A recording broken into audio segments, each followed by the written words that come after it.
today's episode of Be Freaking Awesome. I am one of your hosts, Sami Kinnison, here with co host Angela Belford. And today we are joined by a very special, freaking awesome guest, Kennis Clark. Thank you so much for being with us today, Kennis. Hey, what's up, ladies? Hey, Angela and Sammy. It's a pleasure and honor to be here chatting with you folks on this lovely Friday morning. I'm really excited to get to dig in and unpack a little bit of your journey and your Yeah. story and hear a little bit more about sort of what has brought you here to this moment and this time and sort of where you're hoping to go and all of those things. So, for people who may not know who you are, why don't you take a moment and give us a little introduction? Tell us about who is Kenneth Clark. Yes. And thank you so much. So I am a recording artist. I work a lot in the faith-based genres, R&B, pop. I do a little bit of EDM too.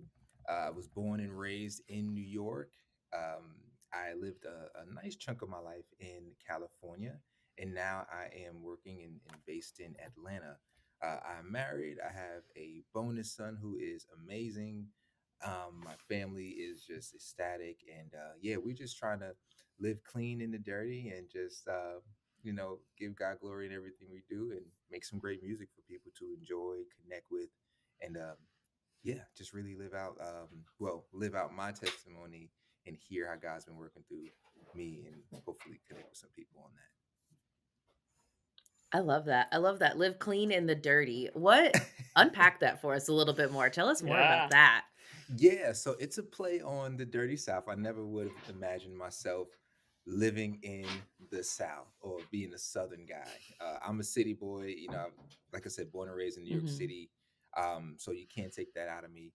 However, the way I was living in, these different states and these times of life just wasn't the best. I had a pretty rocky journey. I have tons of things that I've gone through and experienced.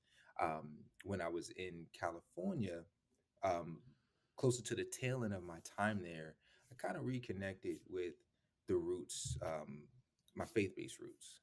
So now that I'm in Atlanta, my life is completely different than what it used to be. It's clean, at least as much as I can make it, and work it to be clean. But I'm in the dirty South. So it was a song. It's actually a song too that I have called "Clean" that I just released off of my new album. And yes, it's a jam as well. So I always talk about living clean, clean and the dirty. I love that. That's so good. Yeah, I thanks. would love to start off, not that we haven't already started, but Mhm. what sparked the change for you? Was there a moment? Was there a situation? Like what in your life sort of led to that reconnecting? Paint us the picture. Bring us back. What tell us a little bit Yeah, more about your story in that. I'd be more than happy to. So, growing up in New York, my mom was really, really heavy in faith, and she would always sow seeds and, bring us to church, being, young adolescents and young adults.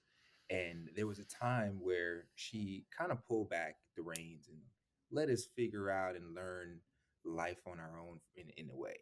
Um, you know, being where I grew up from, there was a lot that I was exposed to and I experienced. But whenever I would go back to mom, she would always point right back to God's word, point right back to scripture in the midst of everything. So, in my pursuit of music, because I loved music, I love performing, I love singing, I love rapping too and dancing. In my pursuit of music, I've experienced some challenges. And again, the message in the music was totally different. But I had an opportunity, like I said, to go to California, traveling across state. And that was off of the premise of a music opportunity. I was in a group at the time. And the group, we were doing some really, really cool things, and the group ended up disbanding. And then when I got to California, me and the leftover member, we kind of formed another group and we started having some success, and then that crashed. um, and I went solo, and then I started having some more success, and then that crashed. So it was a continuous series of like these disappointments as I'm still flowing through the way my life should have gone. I'll say that one of the biggest moments that I had professionally, when I looked back at my life personally at that time, it just didn't line up, right? In terms of the things that I was doing, the type of lifestyle I was living, from, just drugs to girls to the way my mindset was, it just wasn't fit to handle or hold the success that was in front of me. So I think what God did, I think that he closed that door pretty hard and said, nah, that's not how you're going to be released to the world, because you're going to destroy yourself. Um, at that time, it was pretty rocky. And I always tell this story. There was a friend that needed to go to church, and he needed a ride. And I said, yeah, I'll give him a ride. And I figured he'd probably need a ride back home. So I said, okay, well, I'll stay for the service. And when I went to the church that morning, there was just something about the word that went forth that really just tugged on my heart to make things right with God again, from what I remember my mom Mm. used to tell me when I was younger. Um, so, obviously, being a teenager, hearing mom talk about some stuff, you're like, oh, okay, whatever, I get it. Yeah, you want me to pray about it? You want me to, read the Bible about it? Sure. Um, but as an adult, having that reckoning without her around at all, it just felt very different. So, that's what kind of started the change. I knew that all these opportunities on the music was awesome, and they were really really cool, and I did some really really dope things. I met some really cool people, but I think if I was going to do music and pursue that career, if my life was changing, then my music also had to change. So that's what started the effect of, let's kind of switch the messaging. Let's still make it cool and funky, and a sound that people can get with, but let's change what we're talking about, because my life is also changing, and I want my music to be transparent to what my life is. So that's what kind of started that. I hope that gave some clarity That's awesome. to the question. Yeah. It Yeah. does. And there's so many like my little brain just grab a couple of hooks there. So we're Mhm. gonna Yeah. we're gonna jump in on those. Number one, I have been working this last year to to learn how to accept and process disappointment, Hmm. because I noticed about a year ago that I was like afraid of it. I mean, I would say Mm. terrified of being disappointed. Like, it was the Yeah. most bizarre realization, and I think I was on a beach. I think I was crying to Sammy on the Oh phone, and I'm man. just like, "This is such a weird feeling. I'm on Yeah. a beach, and how do you feel disappointed in this tropical paradise, right?" And Mm. that was kind of this first time that I was just like, we're gonna have disappointment in life, right? And I had just been like avoiding and running from disappointment, which actually makes you kind of make different decisions, right? If a lot Mm. of people are fear of success, fear of failure, all these things, and I just observed that it was disappointment that I was Right. so afraid of. Which then everybody's like, oh, well, that's about expectations. I'm like, shut up. Mm. I get it. I'm Hmm. observing in myself, right? And what's interesting is in that disappointment, one of the lessons that I've learned that I heard in your story is that sometimes when we do experience disappointment and things don't go as we think they're going to, we think that that's terrible. And I'm like, but what if that we had to have that experience so that it shifts our journey? Like, what if going down that path was actually going to be Hmm. dangerous and deadly? And everybody knows here I have, we share a faith perspective. And I also like to make the podcast very approachable for people that don't share a faith For sure. perspective. And so, whether you call it God or the universe, whatever, for me it's God. Like that, there's something that blocked that path that might have been for me. And Hmm. there's some concepts, that's whether it's um in biblical principles, it's all things work together for good. In Buddhist Hmm. principles, it's like the obstacle is the way, and and everything happens for a reason, however whatever way you want to think about it. Hmm. And so many times I will look back on those failures, those disappointments, and go, wow, so glad. I mean, there's a country music song. Sometimes I thank God for unanswered prayers, Mm. right? Like, Mm. and so Yeah. this is such a universal truth that I think we all, when we are in that, and I think I'm heightened awareness because I'm processing, learning to really sit with disappointment and be Mm, okay with disappointment. You know, I talk about tangoing with grief, but with disappointment, I just want to like, I don't know. Can we just sit beside each other on the bus? Like, let's have a little superficial conversation. I'm not ready to like bring you home yet, right? Disappointment. We're yeah. on a journey. But I think it helps me to imagine some of those other scenarios that are actually, it is working for me. Everything Mm. is happening for me, not happening to me. That's very positive Mhm. thinking, you know, kind of literature is like, how is this happening for me? And that's what I Yeah. heard from your story is like, Yeah. I had these successes.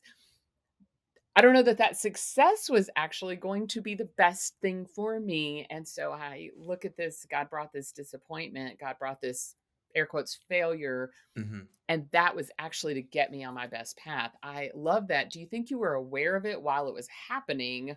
Or is it only in the rearview mirror and the hindsight that you've really been able to see that?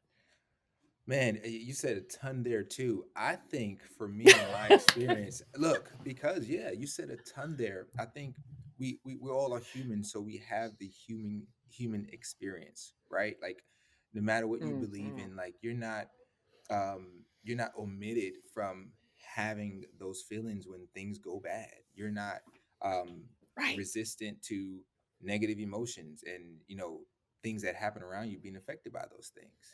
Because deep down we all desire for things to go the way we want them to go, right? So when they don't, Right. it's almost like I'm mad at you, God, or it's why I'm mad at the world because things aren't happening the way Right. I sort them out to be. But we don't know what tomorrow and those tomorrows bring. So in my situation there, it was earth shadowing. Or earth, I'm sorry, earth Mm. shattering, sorry. Earth shattering. It was Yeah. really really bad because I knew what I sacrificed to get to those places. Whether it was Mm. time, resources, relationships, um Mm. and the things that I went through to get to the place that I wanted to be. And I thought that that's where I wanted to be. And Yeah. it was a hard realization um, when I looked back and said, you know what? Even though I dreamt of this thing going one way, the blockers still kind of kept me aligned. Like I don't know if you guys heard the theory, but like the road to success isn't linear, right? It isn't like you're going to point A, point Yeah. B, yay, everyone wins. Like, no, there's like a Right. treacherous route that you take. Sometimes it's Yes. fire, sometimes it's rocks, sometimes you do get to the door, and then behind the door, there's like a pile of rocks ready to fall on you. Like, it's so many Right. different things that we have to go through. But We say a lot, it takes years to become an overnight success. yeah, it takes Yeah. a long time because for one, your character is being built, right? Mhm. You're being wise about life at that point. Like think about when we all were, let's say, what, 21, right? What if we all got $1 million when we were 21? Like, yeah, like what would we do with that? If I'm 21 with Yeah. $1 million, having gone through life, having understood some of the things about being an adult, responsibility, like you said, like cause and effect, upsets, disappointments, and I'm saying that in conjunction with this because it's about a readiness, being ready for the success. Because you could think you're ready and you're not ready for it, and that disappointment is just I feel like that disappointment is just the ebbs and flows of the journey. Hmm. Just imagine too. Mhm. I love analogies, and I thought about this. Imagine going to, let's say your goal is to be a bodybuilder. You go to the gym and you work hard, and your muscles essentially are breaking down. You have a period of soreness Yes. where they're reconstructing, and then after that you're stronger than you were before the soreness, and you can do more, Mm. which is going to step you closer to your Yes. goal. But what if that soreness never happened? What if that muscle fiber breakdown didn't occur and you didn't build muscle? Like you're gonna, you know what I Mhm. mean, you're not gonna want to get to the goal. So I think the soreness is that disappointment, the soreness is that left turn, things not going right, because it's just helping to build you.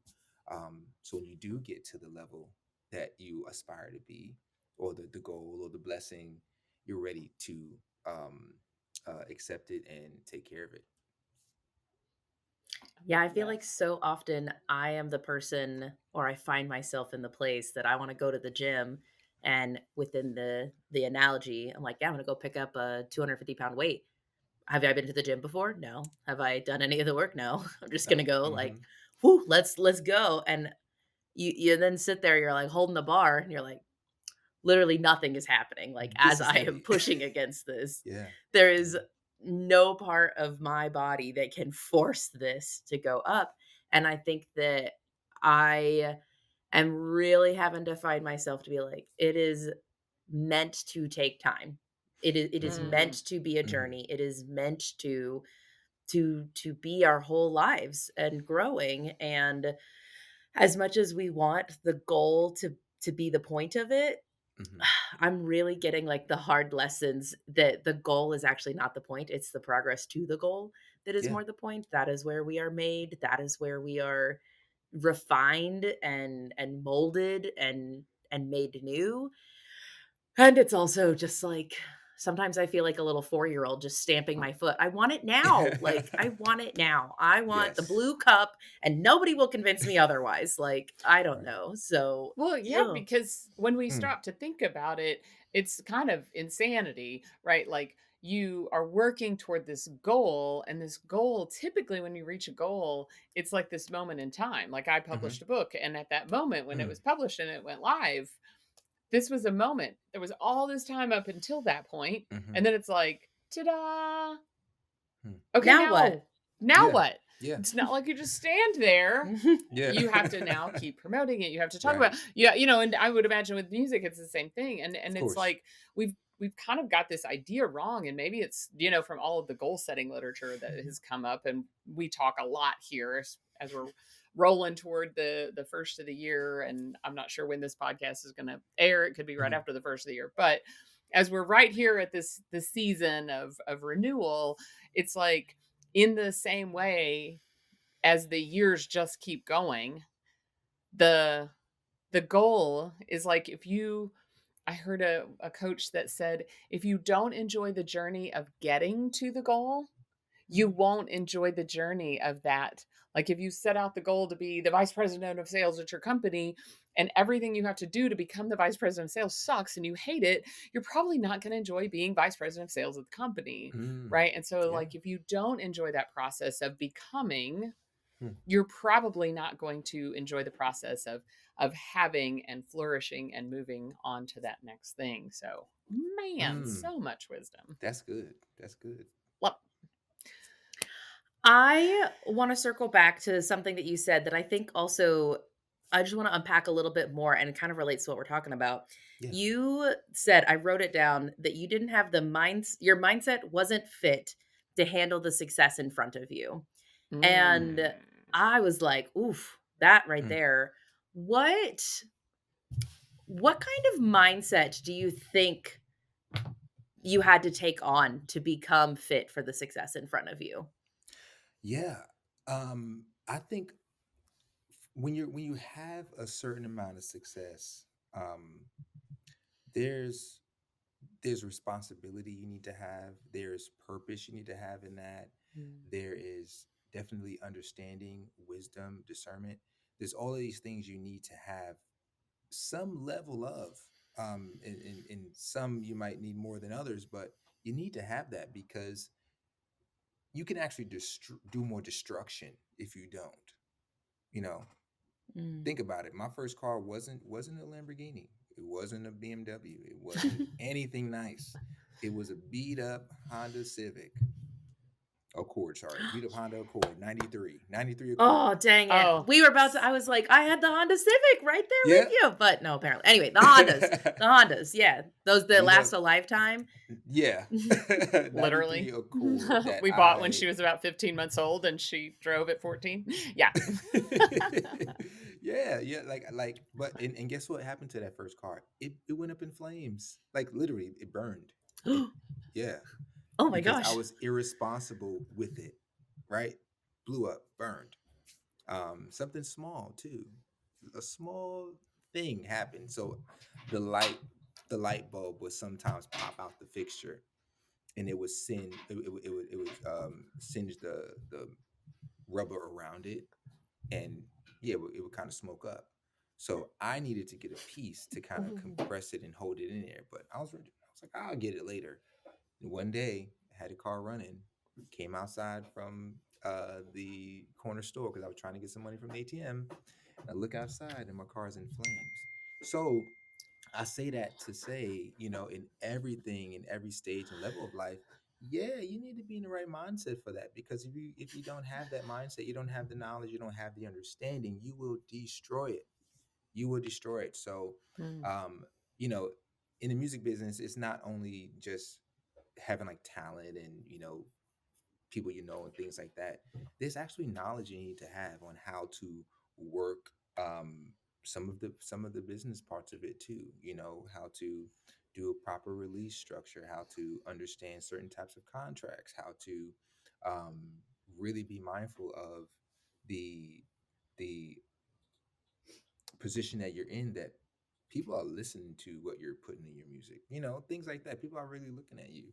um, and then also understanding what it's going to take, the time, the types of resources it's going to take, the support you need, the types of teammates you need.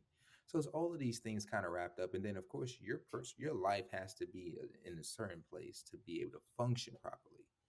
I'm not going to go into too much detail, but I'd say that my mind was aligned with just the the the fun of it, and um of course the money, the fun, the money, and actually making it and being like that champion that left New York and went and got a big major label record deal, and now he's doing this, right? But when the music stops, what does my life look like, right? What's Yeah. happening Mm. in my day-to-day conversations?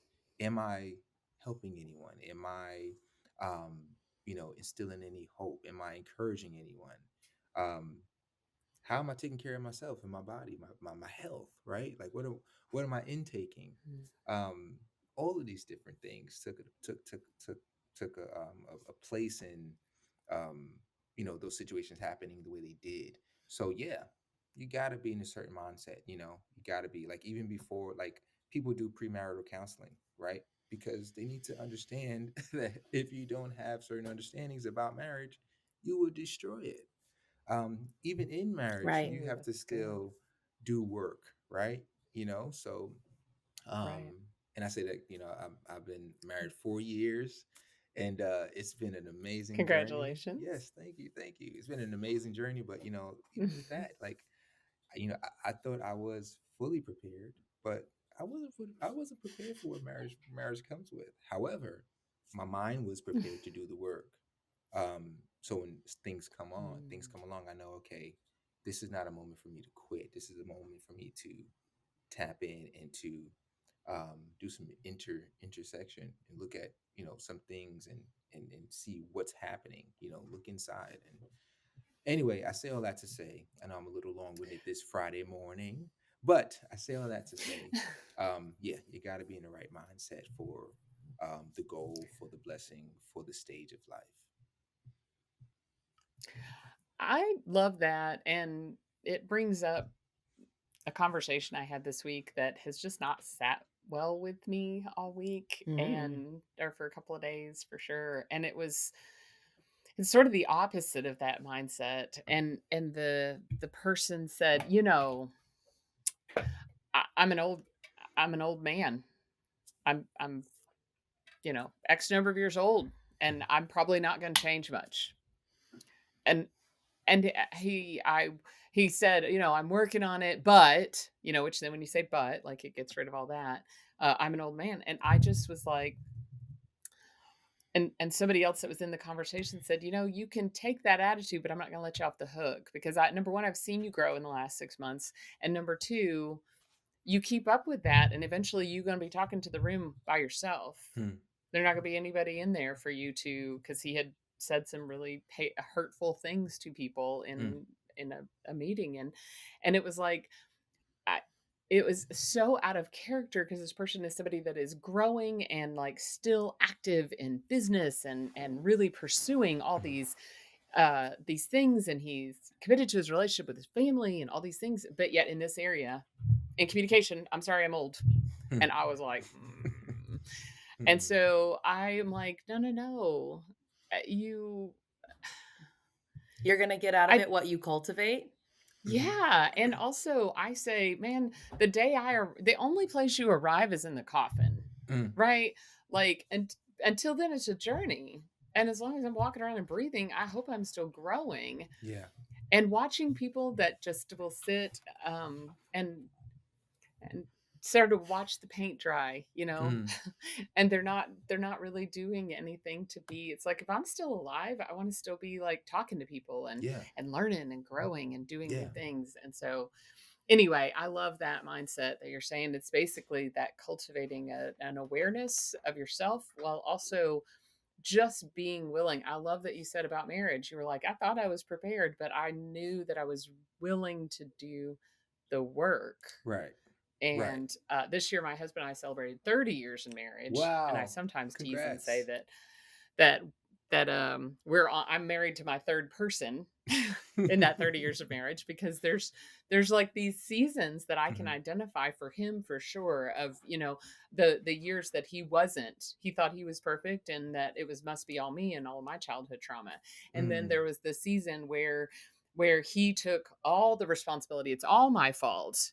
You're Mm. amazing. You've done all this work and it's all my fault. And this last season, this last 8 to 10 years has been such a sweeter season where we Mm. both, Nice. and from my seat, I knew I was still part of the problem, but just from his perspective, it was like, I'm perfect, pendulum swing.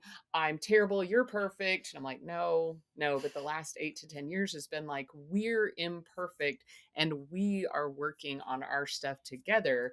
And he's less quick to assume it's his fault. Mm. And he's more quick to like go, was that you or me? Was that both? You know what I Yeah. mean? And it's such a sweeter time I mean, there's so many times I say, I am so grateful to 2014 me who actually didn't give up. I wanted to Mm. quit so bad.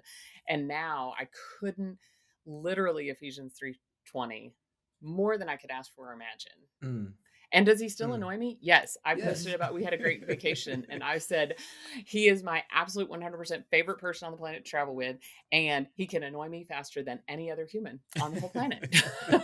We tend to do And that. just accepting and holding that both. Right, and it's funny Yeah. because this year on our vacation that we were in Europe, and he said something about he kind of alluded to, "Well, I mean, you're kind of annoying sometimes too," and I was like, "What? You've never told me." Ha ha ha, wink wink, nudge nudge, because there for a little while he was a little bit insecure about being able to tell me, Yeah. You are out of line here." But I love it so much more.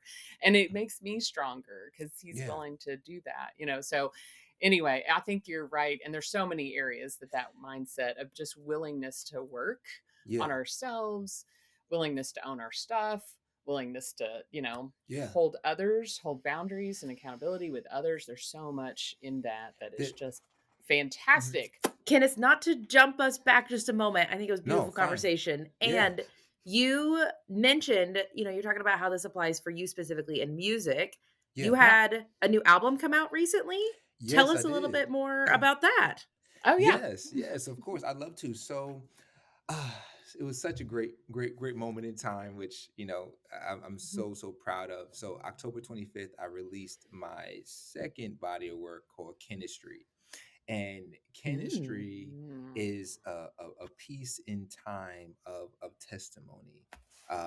So, Mm. from identifying what's happening in my life spiritually to self realization to these real down sad times and not really sure what's happening in life to God telling me to just hold on, wait, things gonna be okay, to him making things okay, to him, even meeting my wife, to just watching him flower out everything that he promised me and more, and still working on me with, to us me having just that confidence in God again and knowing that He's doing amazing things, to realizing when I look back in hindsight that everything that happened was for the good. Um, so this little story here. So chemistry is a play on ministry, and then also chemistry, like the actually makeup of the story, like components. These pieces that Mm. that come together to make the full body. So yeah, so chemistry is out now. It's on all platforms. You can search everywhere and find it. It was a journey creating the project.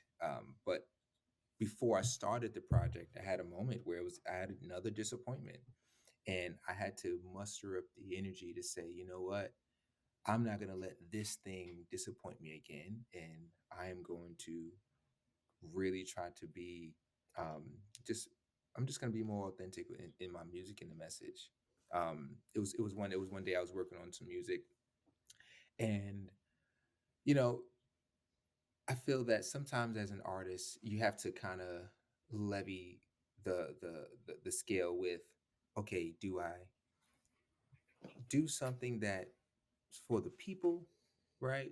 Or am I going to or this is going to be a therapeutic experience for myself?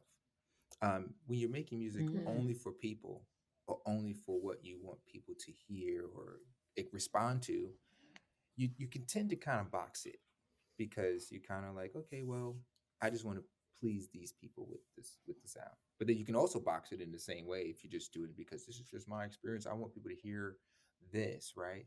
Um, to get more granular, it was a situation where I was trying to get songs cleared for another open door. It was like, hey, so they want these types of songs, these type of records. I got to make music like this.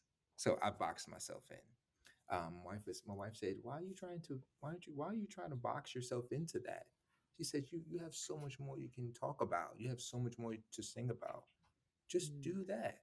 Your life isn't gonna look any different from what's in the music, right? So just do that. Don't try to be in this little box. So that's what I did. I started working on the project. I will say that sometimes working on a project like you, Angela, like releasing your book, like you can get a little fatigue in that process, right? Like from inception to creating it to all the processes that come with releasing a project, a body of work, a product. Like you can get fatigued in that.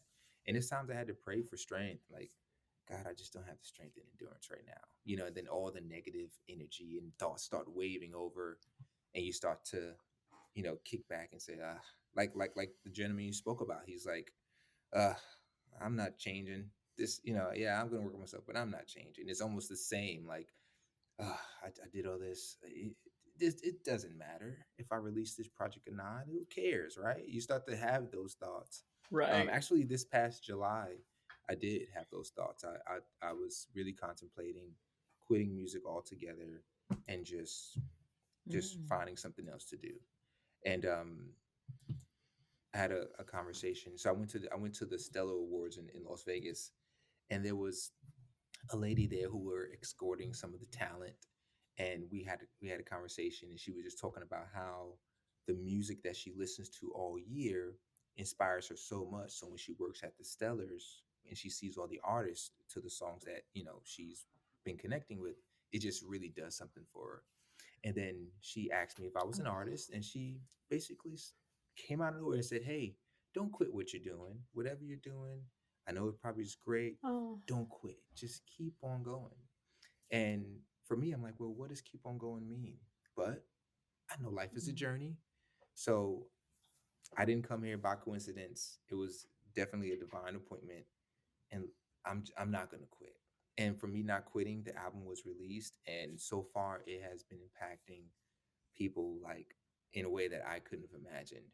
Um, a friend actually called me the other day. He said, "Man, like I listened to your album from front to back, and then from back to front, and like I I got the story, and the album is just really inspiring. It's blessing me right now, and it's great, man. Plus, it sounds cool. Like I love this. So sometimes it's like, man, that's great. So sometimes there are like people or successes or just things on the other side of you just keep or you continuing to go. Think about your book too, Angela. I know, Sammy, you probably got some books or something out there too, some accomplishments and things you haven't mentioned. But think about it, right? Think about if you sat on that book, Angela, and did not complete it, the people's lives who would have been changed after reading your book, it wouldn't have occurred. At least in this situation, right? I absolutely feel you because well, even just last weekend, I was visiting family and someone said, I still haven't read your second book, but I've read your first book. I read it a second time through. I Mm, so needed to hear it. I wrote it yeah, 7 years ago. yeah, And I'm just like, and she would, when she was going through it, she would text me things she was learning, and I'm just sitting there like, and then she was handing it to her sister, going, yeah, "Oh yeah, you've got to read Angela," and she's like, "Oh, I'll read it on the flight," and I'm yeah, like, And "Wow, that's Angela, crazy." you have such Okay, yeah. negative things to say about your first book too. You're over here like, Goodness. "Oh my gosh, that version of Angela, she was like she did not know what she was doing." Like you've learned you yes, you have grown and iterated and evolved Mm, since then, and there's somebody else on their journey that still is at that square that needs to hear right, that message you had. And right. that doesn't mean that a couple years from now when she reads your second book that she may not be ready for that message yet. It'll come to her sure. at the time when it needs to. Yeah, And no more talking bad about your first book, no more. because I've it's gotten better still this year. Probably because she's been so sweet to text me throughout and go Yeah. like, "Wow, I just finished it the second time," and I have come to realize that. I mean, but yeah, for me, I did a little different than what you're talking about. Is that when I published the first book, I was having such terrible panic attacks that I Mm, decided that must mean I shouldn't keep going, mm, and then it's out. Okay, fine, we're just going to put it in the closet, and I didn't really do a lot with it. I decided it would be much easier instead of promoting myself. Let's just go end homelessness in my community. mm. That occurred to me. Like now it seems a little ridiculous. Mhm, And even in that journey, I've said repeatedly, I'm very proud of the work I did. I've been an advocate for 7 years. I continue to do that work at a level I wouldn't have done. And so I'm proud of that. And I now promote the book. And somebody said, actually, my cousin was like, Wait, now what's the name of your podcast?" And I'm like, that book you love so much? Be freaking awesome is the name of the podcast. yeah. And so I think even naming the podcast, and we've done 3 years of this, is a way for me to honor that it was a version of me. It's very challenging, and I don't know if it's like this with music, but to know that you're putting something out there for all the world to see, and knowing that it's imperfect, and knowing that a later version of you may just Mhm, be appalled by it. I look at that on lots of our earlier efforts, and I try to make it mean that it's an inspiration to just get it out, just to mhm. do it, and it's okay. It's the beauty and the gift of imperfection. Yeah, our gift is not for us. Like, your gift, Mhm. Mm, Angela, your gift, Sammy, like it's not for us. I mean, it's therapeutic to function in it because we're creatives, right? We all can create. We like to create. But ultimately, once we're done with that, it's for someone else. It is. It's not for us to gawk at and look at, I love that. all day. Like, no, when you're done with your most finest sculpture, you place it somewhere where people can see it and people can be inspired by it. That's So I think that's the awesome thing about um, art and being creative and how connective it can be to be creative. Even if you don't have to have a conversation with someone, your art would speak for itself. Goodness, I really needed to hear that message today that my gift is not for me, it's for others. So Yeah. I needed that. I hope Yeah. somebody else listening might have needed that, but I don't know. Maybe it was just for me right now. Yeah. Um, Thank you so much for this conversation. It has Of been just course. such a delight to hear your story. Is there anything that you'd want to leave people with? An encouragement, a piece of wisdom, something to sort of end the note on? Yeah. I mean, since we are in the discussion of continuing to go forth and continuing to move and, you know, jumping those hurdles of disappointment and things like that, because around this time of season it can feel like that, especially end of the year. You look back and say, man, what did I do this year? What happened? What were my accomplishments? What am I looking forward toward next year? All the stuff that media tells you about, all the things you want to do, all the goals, all the plans. In spite of all of that, remember that life is a journey. I want to, say that at the mountaintop. Remember, life is a journey. You're going to experience so much in your life, but embrace it all because it's all a part of your story. It's a part of your testimony. And when you reach the place you think you're going to, be to stop and thrive there, the journey restarts again. So just keep that in mind and, never quit on trying to grow because once you start growing, it's almost like you're pausing the journey and you might go backwards in the journey. But just know that you were here, placed here for a reason. There's purpose in your life. Um, and know and just hold on to that. If I can just say that, know that there's purpose in your life, there's purpose for your life, and your life is a journey. And I love to see you on the other side. Thank you, Kennis. Where can people find you? Where if they want to connect, they want to see you, Yeah. how can they get in touch with you? Yes, I am a big Instagrammer. I'm on Instagram a lot, so you can find me at Kennis Okay. Clark. So KennisClark. You can search my name on Apple Music, Spotify, all the places to listen to music. My new album, Chemistry, is out and available everywhere. And also visit my website, www.kennisclark.com. There you can find new shows, some more music, and different events and things like that. And then if you're ever in Atlanta and you want to come down and worship with us or hang out here and get a good word, you can visit at Revision Church. I lead worship there too. So yeah, we'd love to connect with you on Oh, whatever platform. And please feel free to follow. That sounds so good. Thank you so much for being here. We'll make sure all those links are in the show notes for you Sure. guys so you can get that real easy. And until next time, we hope you guys go and be freaking awesome.